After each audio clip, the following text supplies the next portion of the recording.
So, Nyck de Vries actually did get the boot, but not everybody liked that. Although if you go back to the 90s, drivers swapped in and out all the time. But one thing that really rubbed me up the wrong way about this is that this doesn't seem like your typical, oh, the driver was really bad, or the driver's not really caring about it, or just shrugging it off and moving on.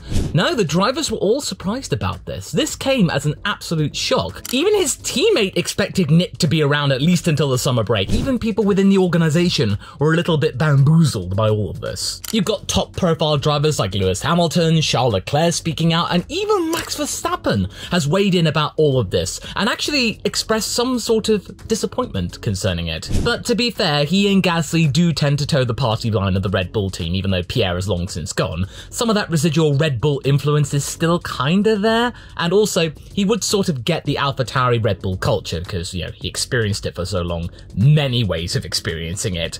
And then with Max Verstappen, you gotta remember, you know, he's a Dutch driver as well, so there would be some camaraderie there. But let me just give you a real boiled down version about what we got and how fast this entire dropping of Nyck de Vries ended up being, because usually you do tend to see the writing on the wall, and we did sort of see the writing on the wall. We all thought that Nyck was going to be out probably at the summer break, and then we got the Silverstone tyre test, and as far as Silverstone was actually concerned, Nyck did have a seat.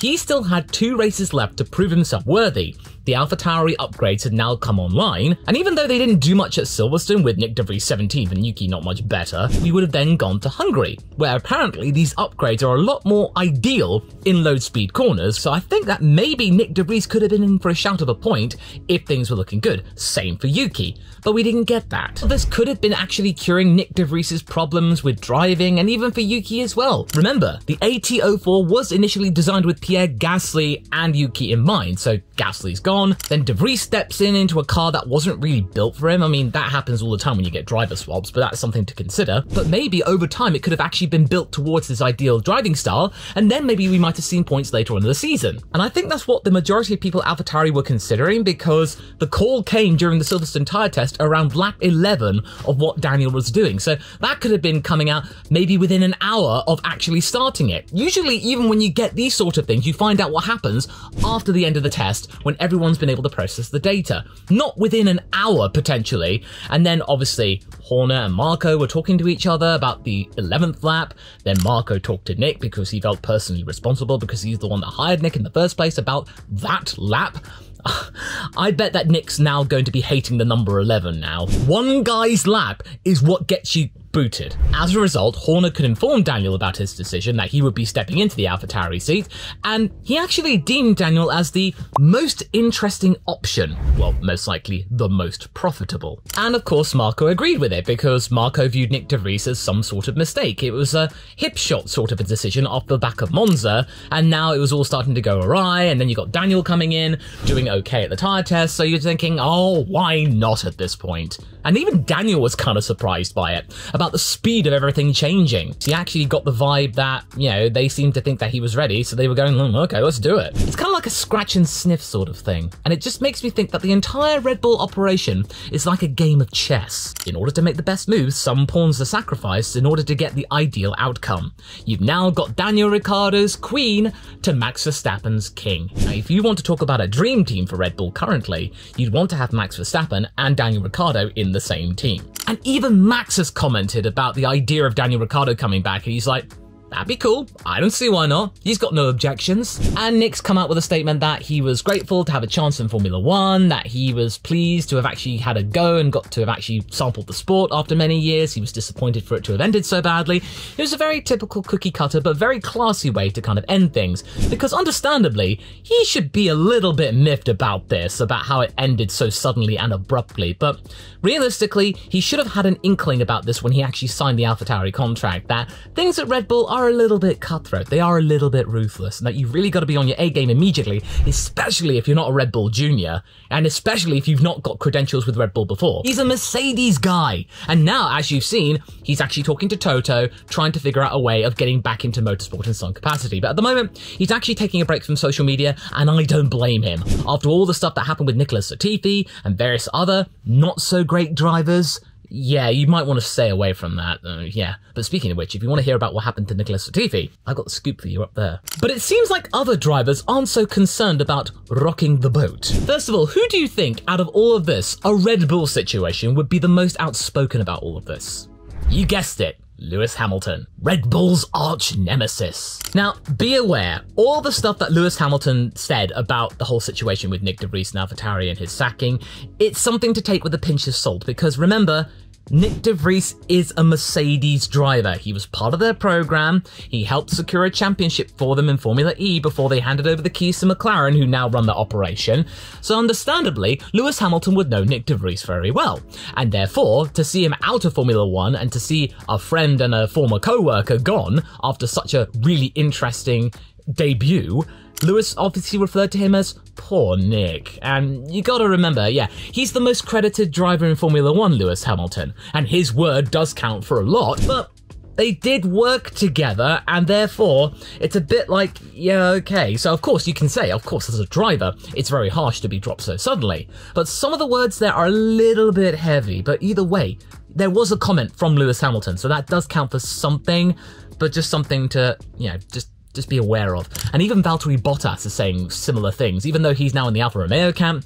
Remember, he does still have some Mercedes connections, and he recently took purchase of his AMG 1 super or hypercar from the likes of Mercedes, you know, after all of that long service of being Lewis Hamilton's right-hand man. But then you do get the likes of Charles Leclerc also voicing his disappointment and deeming the whole thing as very, very harsh. And he would understand about harsh decisions when it comes to driver replacements. Remember, he was there when Sebastian Vettel got dropped suddenly, and I'm pretty sure that came as a shock. You might be thinking that all of these are just platitudes, that all of these drivers are just saying the same thing of, oh, tough break, Nick, I know, that was just really unlucky, but the fact they're even speaking out at all, even the drivers reckon that this was a little bit excessive, and not many drivers actually get that sort of treatment, because, you know, it just makes you think, was Nyck de Vries that bad? No. If Nyck de Vries had been even worse than what he actually posted in results, like say, maybe Mazepin for example, would the drivers actually care? Would they have actually put out statements saying,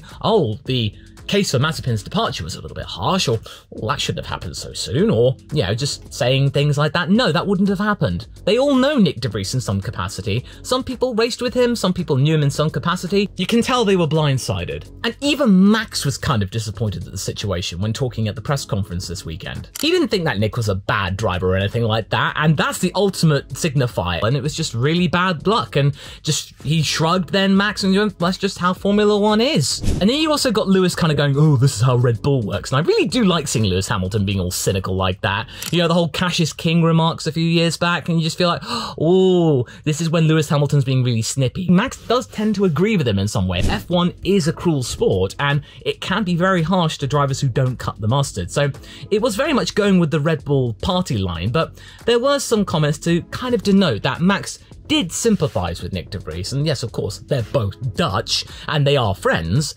but you just feel like at least Max is actually even entertaining the notion, because I bet if it were any other driver, and if it had been a worse driver, he probably wouldn't have said anything or kept it to one sentence. He actually dedicated nearly a whole paragraph. It was a very long answer, but I think the one thing that will actually overshadow all of this is that every single driver is happy to see Daniel Ricciardo back. If Nyck de Vries had been replaced with Liam Lawson, for example, or another driver, maybe from the Red Bull camp or somewhere else, I bet a lot of people would have been a bit more supportive of Nick, even more so, and they would have gone, there would have been a bit more of a confused expression throughout the F1 paddock. But Daniel Ricciardo back, everybody likes that, because you understand why.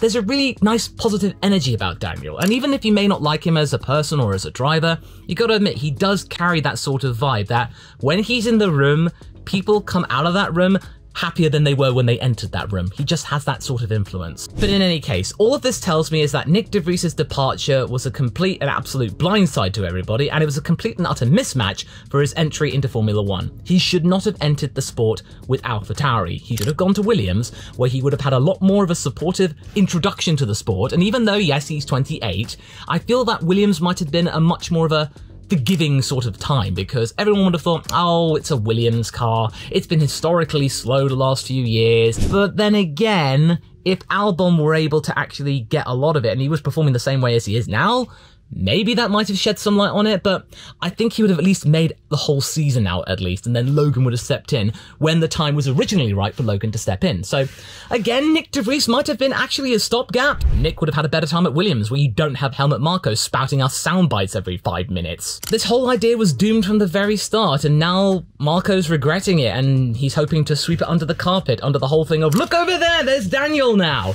So everyone will hopefully forget it, Daniel will do really well, and then he'll carry on, and then everyone can act like it never happened. And maybe this is just a way of Helmut Marko bowing out in a way, because he is approaching 80, and he has actually voiced his concern about the future of his tenure with Red Bull, citing earlier on in the year that he is going to weigh up his options towards the end of the season, should Red Bull sew up both titles. Should. They will, by the way. And also citing that the amount of communication and the work dynamic he had with Dietrich Mateschitz is no longer there, with Oliver Mintzlaff, who's now in charge of the F1 operation, taking his place. And there's obviously not that same kind of relationship there. It seems a little bit frosty. And I wouldn't be surprised that after all this time, Marko's just like, well, I didn't have to put up with all of this. I had a really good time. I think this is my time to go. And therefore, he's making more of these impulsive hip shots and sudden decisions, or going off the back of what Christian Horner says as the most interesting option. I mean, I don't want to dunk on Helmut Marko too much, but all of this was a complete and utter farce. I know that AlphaTauri and Toro Rosso, Red Bull, they've made very harsh driver decisions here, but even this one seemed a little bit much. Nyck de Vries, his time in F1 was pretty tough, but with Toto by his side, I'm pretty sure that he'll find his way into some kind of other sporting category. Maybe he'll come back to Formula E, go for another title there. But yeah, Pascal Wehrlein might not like that. Ooh.